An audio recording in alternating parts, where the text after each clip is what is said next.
마태복음 5장 10절에서 12절까지의 말씀을 한 절씩 교도하시고 마지막 절을 함께 교도하겠습니다. 마태복음 5장 10절에서 12절까지 말씀을 제가 한 절 읽고 여러분이 한 절 읽고 마지막 절은 합독하도록 하겠습니다. 의를 위하여 받기를 받는 자는 복이 있나니 천국이 그들의 것입니다.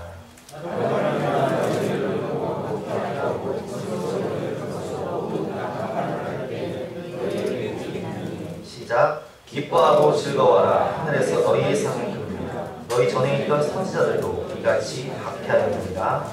아멘. 하늘의 큰 상을 받는 비결이라는 제목으로 본 말씀을 의지해서 함께 은혜를 나누겠습니다. 여러분이 지금까지 살면서 받았던 가장 큰 상은 무엇입니까? 혹시 저처럼 학교 다닐 때 대근상만 받지는 않으셨나요? 공부를 못해서 출석만 열심히 해서 대근상만 받았거든요. 제 유일한 상이 있다면 군대에 있을 때 대대별로 한 명씩 분대장을 이렇게 보내가지고 사단에서 30명의 분대장을 모아서 분대장 집체교육이라는 걸 했는데 거기서 2등 안에 들면 4박 5일 포상휴가를 보내줘요. 거기서 유일하게 제가 2등을 해가지고 4박 5일 포상휴가 갔다 온 게 제 유일한 상입니다.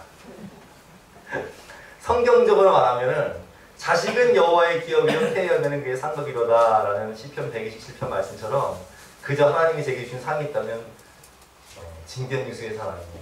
자식 생난 거 그게 또 상이라고 할 수 있는데 여러분 상 받는 게 얼마나 좋습니까? 저는 가끔씩 연예대상이나 연기대상에서 연기자들이 또 연예인들이 상 받으면서 하나님께 영광을 드립니다 이렇게 막 너무 부럽더라고요. 상 중에는요 상금이 굉장히 많은 상이 있습니다. 노벨상이나 혹은 템플턴상 같은 경우는요 상금만 우리나라 돈으로 약 12억이에요. 12억 뭐 별로 놀라지도 않죠. 그냥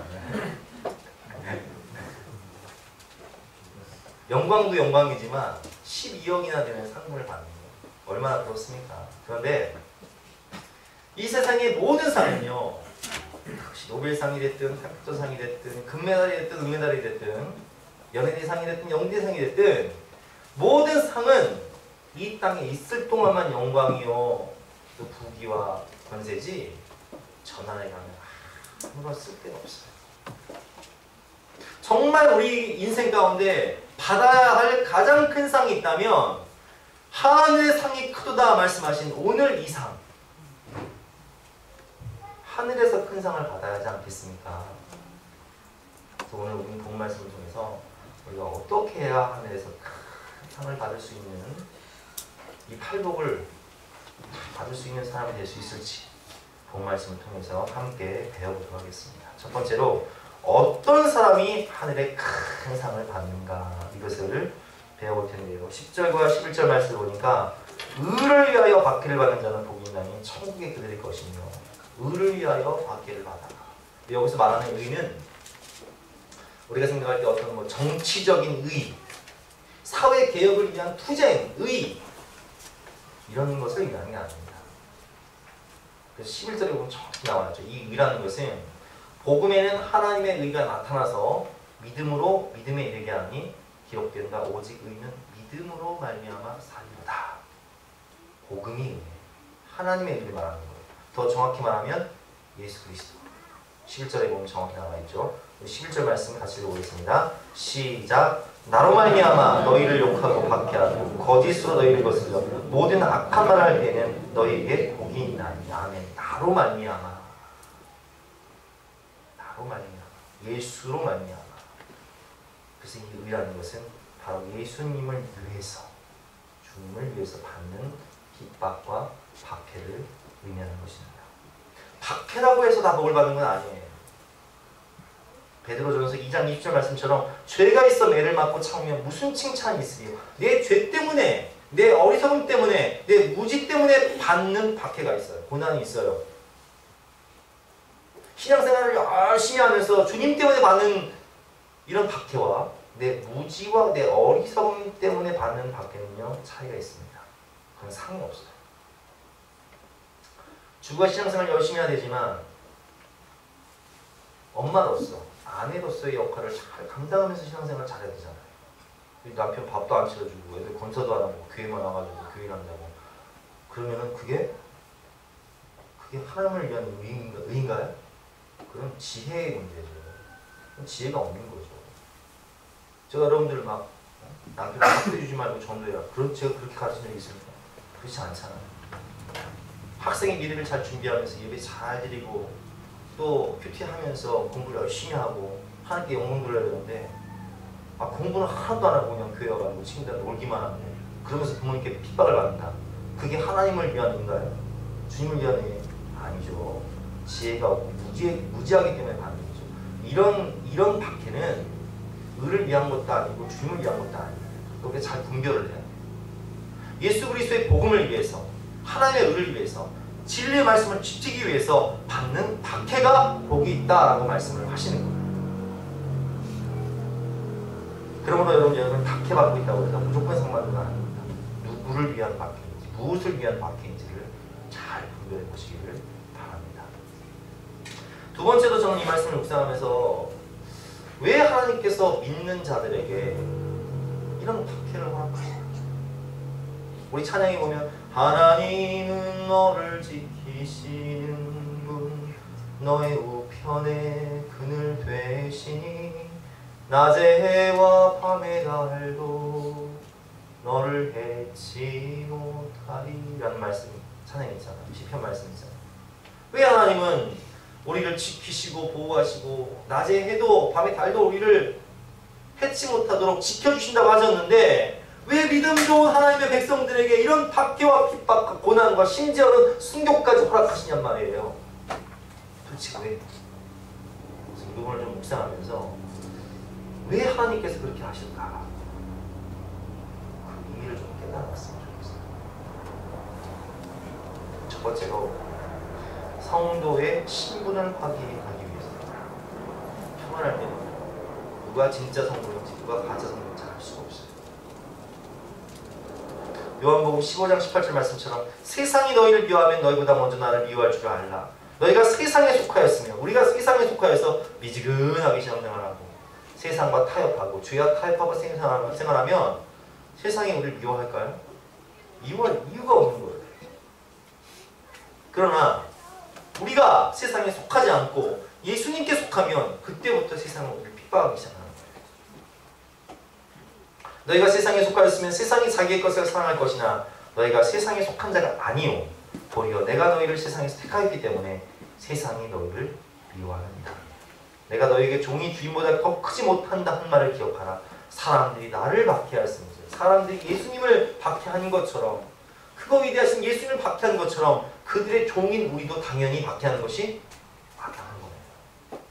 우리가 예수님께 속하면 세상이 우리를 박해하는 것이고 우리가 세상에 속하면 죄 가운데 속하면 세상이 우리를 박해할 이유가 없는 거예요.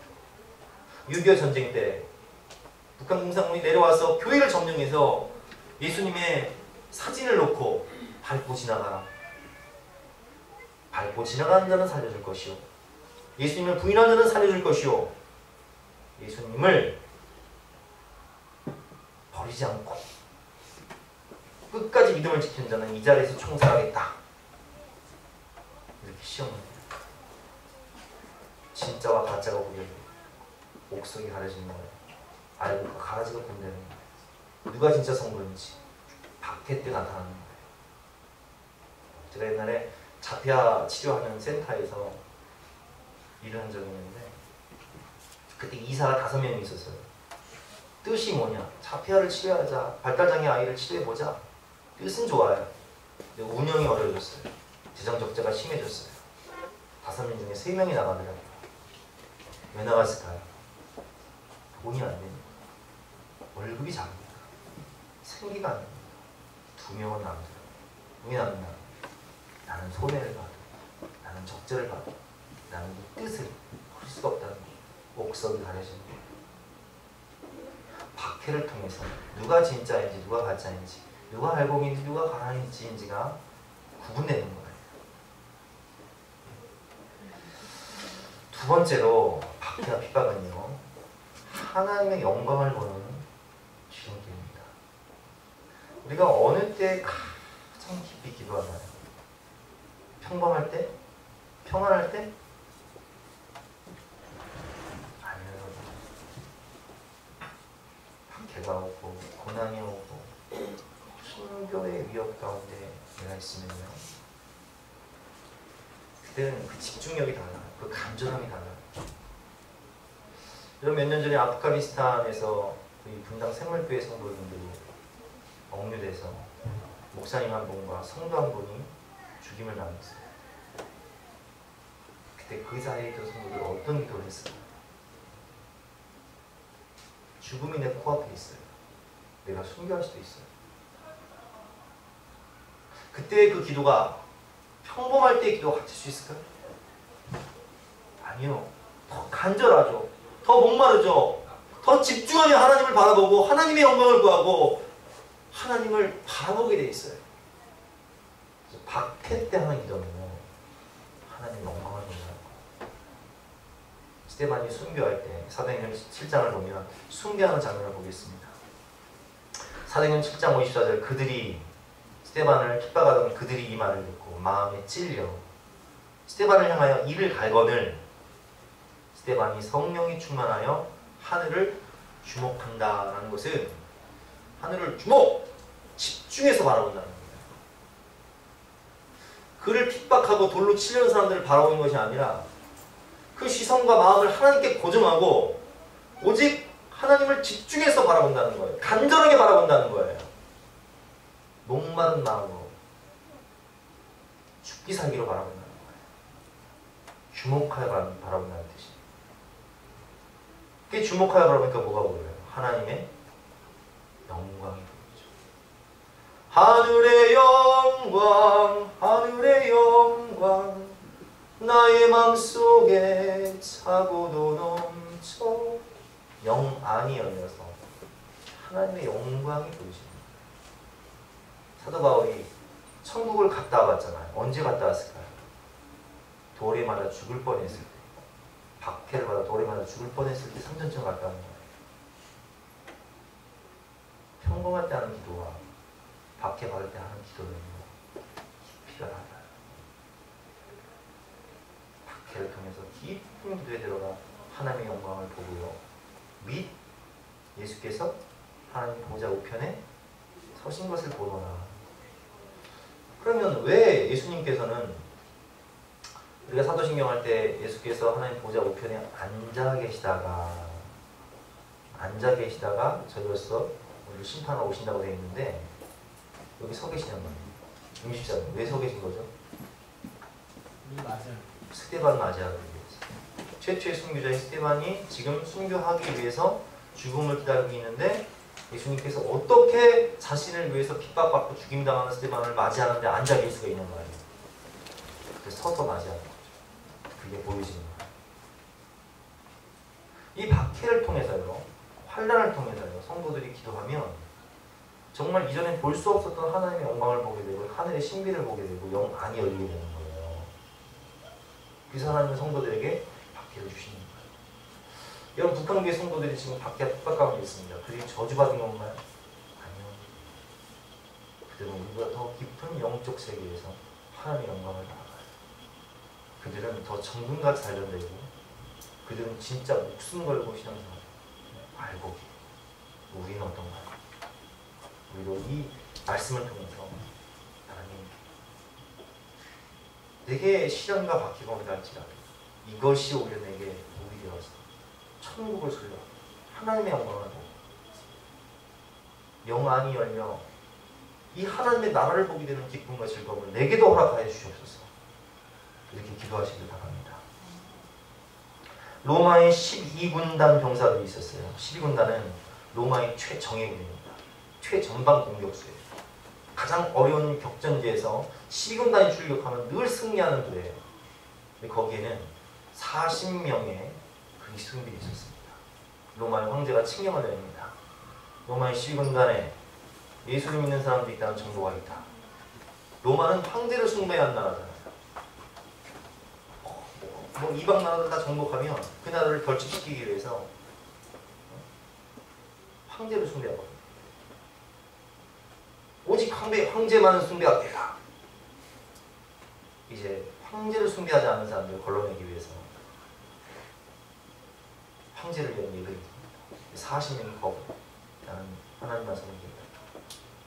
그들은 로마 12군단 중에서도 가장 충성스럽고 가장 신실하고 진실한 사람들이었어요. 12군단장이 아까우니까 기회를 줍니다. 너희 예수를 부인하면 내가 살려주겠다. 너희 모든 권세와 지위를 지켜주겠다. 그러나 예수를 부인하지 않으면 지금 추운 겨울인데 저 강 안에 너희를 집어넣겠다. 너희들은 얼어 죽게 될 것이다. 그 40명의 군사들은 한 명도 예외 없이 얼음물 속으로 들어가기 시작합니다. 그리고 하나님을 찬양하기 시작합니다. 찬양하며 하나님의 영광을 바라보기 시작합니다.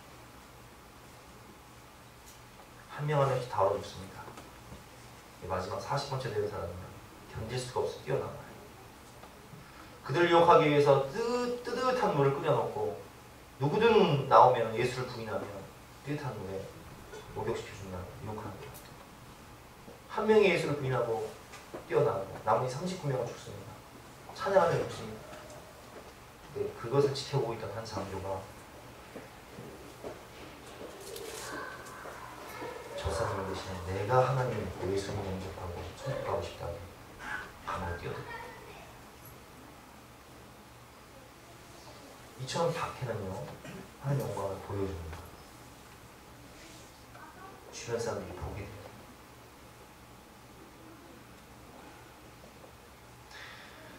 또한 박해를 통해서 믿지 않는 영혼이 주님께 돌아오게 된다는 거예요. 제가 금방 말씀드렸지만 로마 12군단 그 사건을 통해서 믿지 않던 장교가 예수를 믿고 그 자리에서 자기가 순교해버리잖아요. 우리가 아까 본 말씀 봤지만 이 스데반이 순교하는 장면에서 감동받고 인생이 변화된 사람이 있어요. 그게 누구죠? 우리 58절 말씀 같이 한번 읽어보겠습니다. 57절 58절 시작. 그들이 큰 소리를 지르며 귀를 막고 일제히 그에게 달려들어 성 밖으로 내치고 돌로 칠세. 증인들이 옷을 벗어 사울이라는 청년을 발 앞에 두니라. 아멘. 이 사울이 누구예요? 바로 사도 바울이잖아요. 예수를 핍박하던 안티크리스찬 중에 안티크리스찬이었던 이 사울이 스데반이 죽는 장면을 보면서 아니 어떻게 저렇게 죽음 앞에 평안할 수 있지? 어떻게 저렇게 자기를 돌로 치는 사람들 앞에서 천사의 얼굴과 같이 하늘을 주목하며 하나님의 영광을 바라볼 수 있지? 저건 뭐지? 아 저게 부활신 삶이구나. 저게 천국을 소유한다는 것이구나. 저것이 영생에 합당한 삶이구나. 내가 잘못 살았구나. 나도 저 사람처럼 살아봐야겠다. 믿지 않는 영혼이 하나님께 돌아가거든요. 예수님이 십자가에 못 박혀 죽으실 때 그 십자가에서 죽으시면서도 자신을 못 박는 사람들을 위해서 기도하시고 우편의 강도를 구원하시는 모습을 보면서 백부장이 고백하잖아요. 그는 진실로 하나님의 아들이었구나. 박해 때에 순교 때에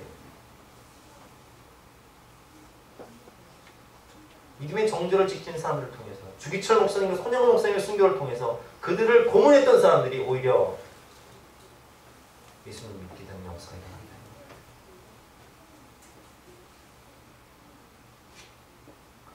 (1956년) 미국의 좋은 명문대학을 졸업한 5명의 청년들이 젊은 선교사들이 에콰도르의 와오다니 부족이라는 부족을 선교하기 위해서 경비행기를 타고 떠납니다.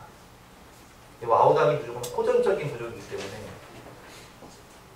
외인들을 보면 다른 부족 사람들을 막 잡아서 막 창으로 죽이는 그런 부족이에요. 이들이 도착해서 무전을 칩니다. 흥분한 인디언들이 몰려오고 있습니다. 우리를 위해서 기도해 주세요.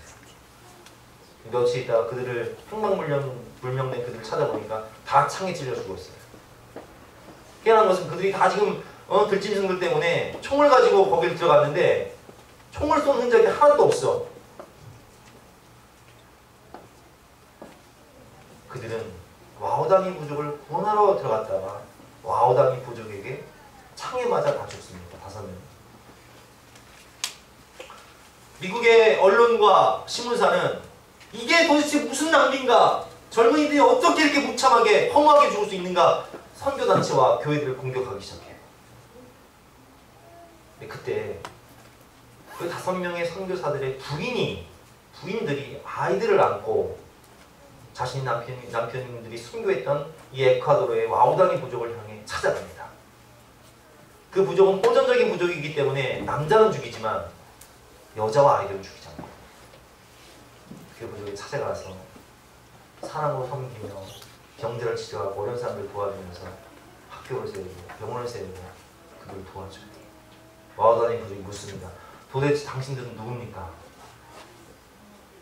당신들이 죽였던 그때 그 젊은 5명의 선교사들의 부인입니다. 당신들은 도대체 여기 왜 왔습니까? 그들이 죽어가면서까지도 전하려고 했던 이 예수 그리스도의 생명의 복음, 십자가에 피 묻은 복음, 천국 영생을 여러분들에게 주기 위해서 그날이 왔습니다. 40년의 세월이 지금 지나고 그 5명의 선교사들을 무참히 살해했던 인전 5명 중에 4명이 목회자가 되고요. 그 부족에 1000명 이상의 영혼들이 구원받게 되는 놀라운 역사가 일어났어요. 이처럼 박해를 통해서 하나님은 일하십니다. 하늘에 미리 땅에 떨어져 죽지 않으려 하는 그대로 있지만 죽으면 많은 열매를 맺습니다. 박해와 순교를 통해서 우리는 하나님의 영광을 보게 됩니다. 이 영광을 체험하게 되시는 저와 여러분 되시길 주님의 이름으로 축원합니다. 내는 주의 영광을 함께 찬양하겠습니다.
우리의 삶을 통해서 믿지 않는 영혼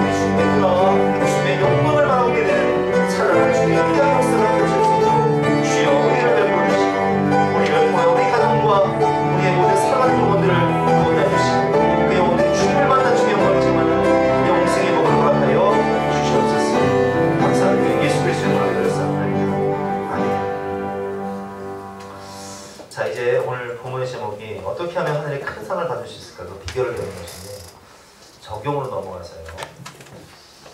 어떻게 하늘의 큰 상을 받을 수 있을까? 첫 번째는 하나님의 의인 복음. 나를 위하여 너희가 욕을 먹고 모함을 당하고 박해를 당하고 그러면 하늘에서 너희가 크니까 기뻐하라 기뻐하라 말씀했습니다. 하나님을 위해 예수님을 위해 의를 위해서 우리가 박해를 받고 상급받기 위해서 복음을 전하는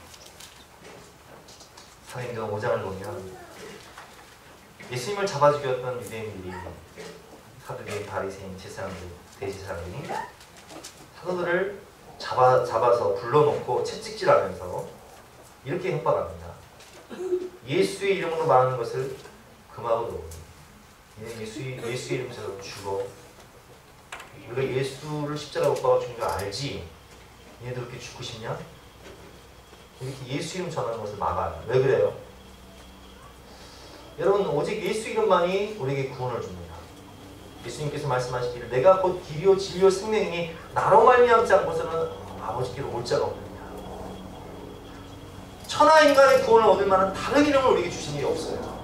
다른 길이 있다면 다른 종교를 통해서 구원을 받을 수 있다면 하나님의 독생자이신 예수님께서 이 땅 가운데 오셔서 십자가에서 벗은 몸으로 수칠당하고 몸 찢기고 피 흘려 죽으실 이유가 있습니까? 없습니까? 없죠. 그냥 그 길로 가라 그러면 돼요. 선행을 통해서 수행을 통해서 율법을 통해서 도덕을 통해서 구원받을 수 있다면 그 길로 가면 돼요. 그러나 여러분 부처님이 우리 인류의 위대한 스승이긴 하지만 그가 우리의 죄를 위해서 죽지는 않았어요. 그는 우리에게 바르게 살 수 있는 좋은 길은 알려주셨지만 우리에게 구원을 주시는 건 아니에요. 공자도 맹자도 아무도 우리에게 구원을 주시지 않았어요. 그러나 예수 이름만이 구원을 주기 때문에 이것을 아는 사탄 마귀의 세력들이 세상의 세력들이 예수의 이름 전하는 것을 싫어하고 그만합니다. 그러나 사도들은 그 이름을 위하여 능욕받는 일에 합당한 자로 여기심을 기뻐하면서 공의 앞을 떠나게 됩니다. 나 같은 죄인 살리신 주내 놀라워.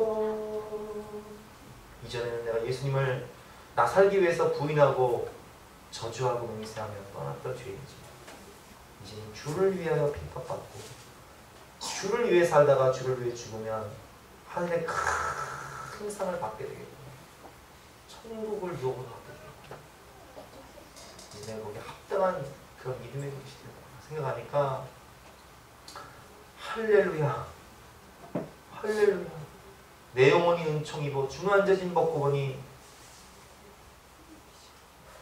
하늘의 영광 하늘의 영광 하늘의 영광 나의 맘속에 차고도 넘쳐. 그러니 이 복음을 전하지 않을 수가 없습니다. 42절 말씀 같이 읽어보겠습니다. 시작. 그들이 날마다 성전에 있든지 집에 있든지 예수는 그리스도라고 가르치기와 전도하기를 그치지 아니하니라. 아멘. 다니엘서 12장 3절 말씀에 하나님께서 말씀하셨습니다. 지혜 있는 자는 궁창의 빛과 같이 빛날 것이요 많은 사람을 옳은 대로 도우게 한 자는 죽어가는 영혼들 치게갈 영혼들을 하나님께로 돌아오게 한 자는 이 예수 이름으로 말미암아 구원을 받게 한 자는 하늘에서 영원토록 비치냐 별과 같이 비치냐. 별이 영어로 뭐예요? 스타잖아요. 스타. 하나님 나라의 진정한 스타가 된다는 거예요. 영원한 스타가 된다는 거예요. 그러므로 여러분 하늘의 상 받기를 원하시죠? 때를 얻든지 못 얻든지. 디모데후서 4장 1절 말씀입니다. 하나님 앞과 살아계신 자와 죽은 자를 심판하실 그리스도 예수 앞에서 그가 나타나실 것과 그의 나라를 두고 엄히 명하노니 너는 말씀을 전파하라. 때를 얻든지 못 얻든지 항상 있으라. 직장에서도 여러분 복음 전하면 아마 좋은 소리 안 들을 거예요. 인상 구기실 거예요. 분위기 험악해질 거예요. 그러나 복음 전하세요.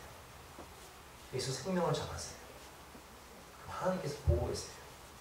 그리고 우리를 칭찬하실 거예요.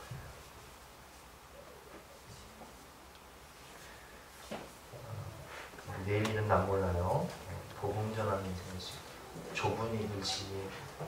주님과 신부의 통하였어요. 나도 복음 전할 때 그 영혼들이 돌아오고 복음 전함으로 받기를 받은 거 천국에 상 받을 수 있도록 우리 찬양하고 또 듣도록 하겠습니다.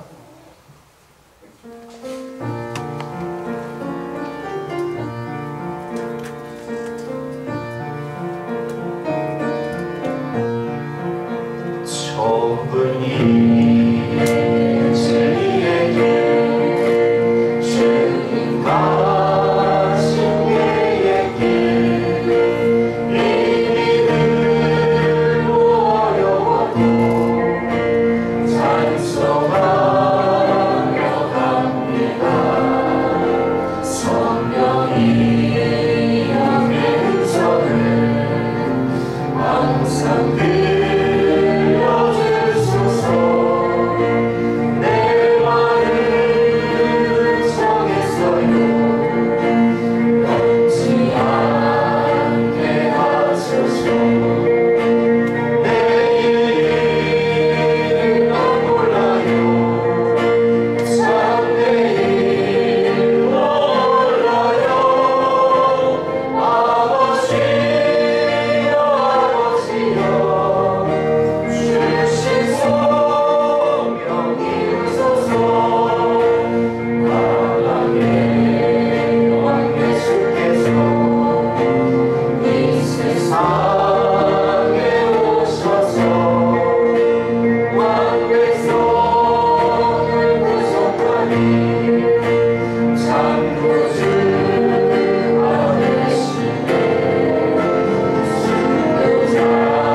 제사 문제 때문에 굉장히 고민하시는 분이 많은데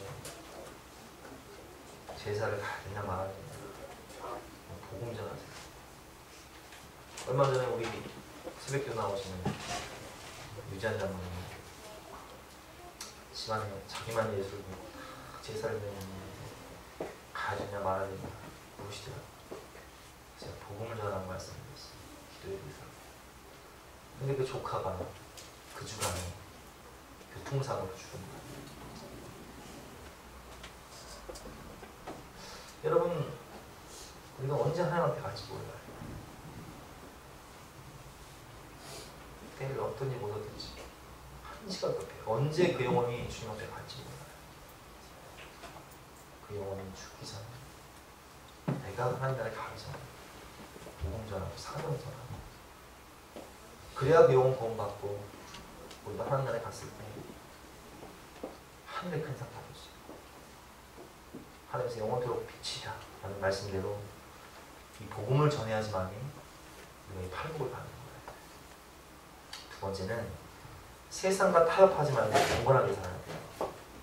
디모데후서 3장 12절 말씀 무릇 그리스도 예수 안에서 경건하게 살고자 하는 자는 박해를 받으리라.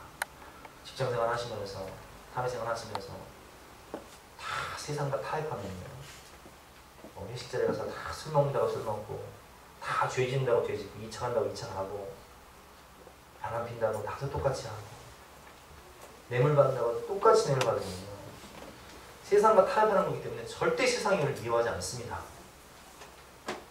그러나 무릇 그리스도 예수 안에서 경건하게 살고자 하는 자는 박해를 받으리라. 복음을 위하여 하나님의 의를 위하여 말씀 따라 진리 따라 살겠다고 남들은 다 술 마시고 술 안 마시고 남들은 다 뇌물 받고 부정을 저지르고 나는 정직하게 살고 나는 손해봐도 주일 성수하겠다고 나오면 미지근하게 신앙생활 하지 않으면요 하나님 우리에게 생명의 면류관을 주세요. 그런 미지근하게 신앙생활하고 세상과 타협하면요 세상은 우리를 핍박하지도 않을 거고 칭찬할 거지만 하나님 나라에 가면요 절대 큰 상 못 받아요. 아무쪼록 세상과 타협하지 말고 불같은 믿음으로 경건하게 살아가시는 저와 여러분 되시기를 주님의 이름으로 축원합니다. 세 번째는 주님의 고난을 주님을 위하여 주님의 남은 고난을 육체에 채우세요. 골로새서 1장 24절 말씀이죠. 함께 읽어보겠습니다. 시작. 나는 이제 너희를 위하여 받는 괴로움을 기뻐하고 그리스도의 남은 고난을 그의 몸된 교회를 위하여 내 육체에 채우노라. 아멘. 주님의 몸인 교회, 주님을 위하여, 예수님을 위하여 고난을 받아, 교회를 위하여 고난을 받아. 이걸 뭐라고 해요? 흔적이라고 해요. 스티그마. 헬라어 스티그마, 흔적. 주님을 위한 고난의 흔적. 주님의 교회를 위한 고난의 흔적을 말합니다. 여러분은 주님의 몸된 교회를 위해서 어떤 손해를 보시고 어떤 흔적을 갖고 계십니까? 학생이라면 주님 잘 섬겨보겠다고 주일날 교회 안 나오고 공부해서 서울대 갈 수 있지만 주님 잘 섬겨보겠다고 거룩한 손해 보는 거예요. 주일날 예배드리면서 고대 가는 거예요. 사업하는 분들이라면 주일날 매출이 많기 때문에 더 수입을 벌 수 있지만 주님의 고난을 주님의 나라와 영광을 위해서 그 고난에 동참하기 위해서 문 닫고 교회에 오는 거예요. No cross, no crown. 십자가 없이는 왕관도 영광도 없습니다. 자녀이면 또한 상속자고 하나님의 상속자예요. 그리스도와 함께한 상속자니 우리가 그와 함께 영광을 받기 위하여 고난도 함께 받아야 할 것이다. 생각하는데 현재의 고난은 장차 우리에게 나타날 영광과 좋게 비교할 수 없도다. 바울은 그리스도의 영광을 위하여 그 남은 고난을 자기 육체에 채웠어요. 내가 예수의 흔적을 가졌노라. 스티그마, 박해받고 손해보고 거룩한 손해를 받죠. 우리가 이번에 이 교육관 얻는 것도요. 제가 아까 광고할 때도 말씀드렸죠. 형편 따라 믿음 따라 하시라. 근데 거룩한 손해를 보고자 하는 분들이 계세요. 근데 거룩한 손해를 보려고 하면요. 그걸 누가 핍박하는지 아세요? 옛날에 제가 사역할 때 어떤 교회에 선교운동을 굉장히 많이 하는 분이 계셨는데 그 선교운동을 많이 하는 분들을 누가 핍박하냐? 그 교회 장로님들이 핍박하더라. 나중에 쫓아낸다. 왜 그랬을까요? 자기는 그렇게 못합니다. 자기는 적금 깨서 대출 받아서 못하거든요. 그분은 그렇게 했어요. 핍박하더니 계속 하니까 자기들은 이렇게 못하니까 쫓아내더라고요. 기도 많이 하는 분들을 누가 쫓아내는지 아십니까? 기도 안 하는 직분자들이 쫓아내요. 왜? 자기는 못하니까. 자기이죠, 자기. 하나님 영광이 아니에요. 기쁜 마음으로, 감사하는 마음으로, 자원하는 마음으로 하려는 분들이 계세요. 여러분, 그런 분들 핍박하지 마세요. 기도해 주세요. 하나님, 저도 주님 나라 영광에 언젠가 저렇게 쓰임받을 수 있도록 저도 사용해 주세요. 핍박하지 마세요. 교회를 위해서 충성하고 기도하는 분들, 여러분 내가 못한다고 핍박하지 마세요.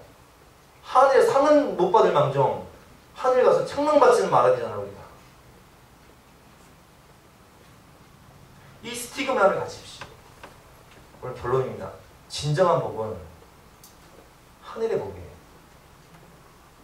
왜 팔복이 신령이 가난한 자는 복이 있나요? 천국이 저희 것이며, 천국으로 시작해서 마지막 팔복까지 천국이 저희 것이며 하늘의 상이 그도다. 이렇게 말씀하시냐? 이 복의 원어가 헬라어로 마카디오스라고 하는데 이것은 하나님의 속성으로 하나님이 주시는 천국의 복이요 하늘의 복이기 때문에 그래요.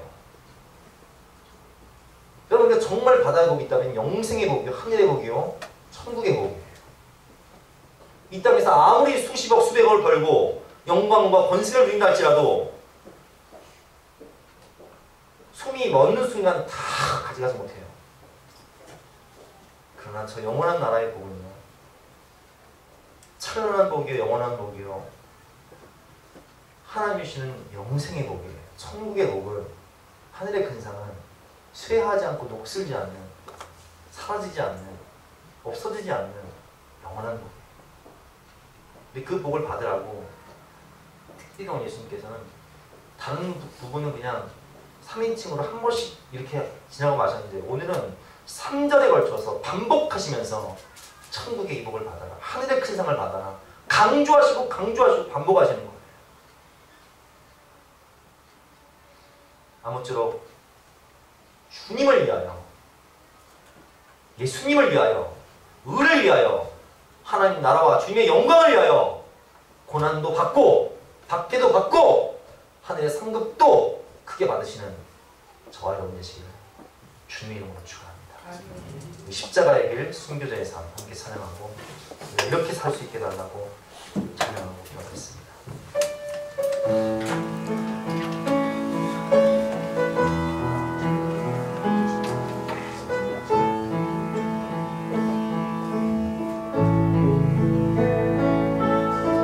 내 마음에 주를 향한 사랑이 나의 말에 주가 주신 진리로 나의 눈에 주의 눈물 채워주소서. 내 입술에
여러분들은 과연 하늘의 큰 상을 받을 수 있는 그런 삶을 사셨습니까?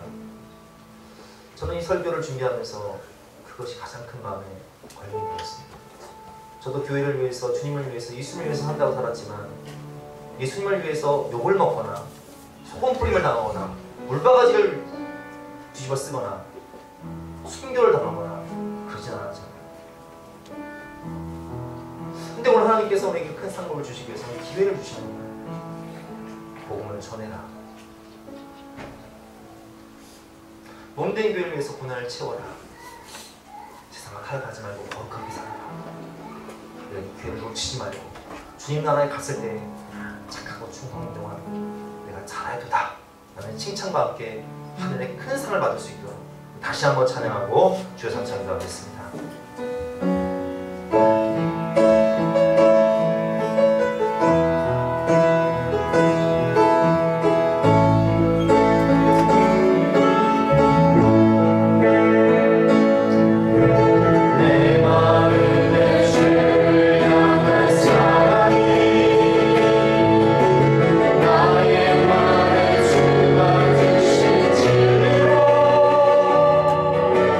나의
다같이 가서 420장 별단 찬송 보시겠습니다.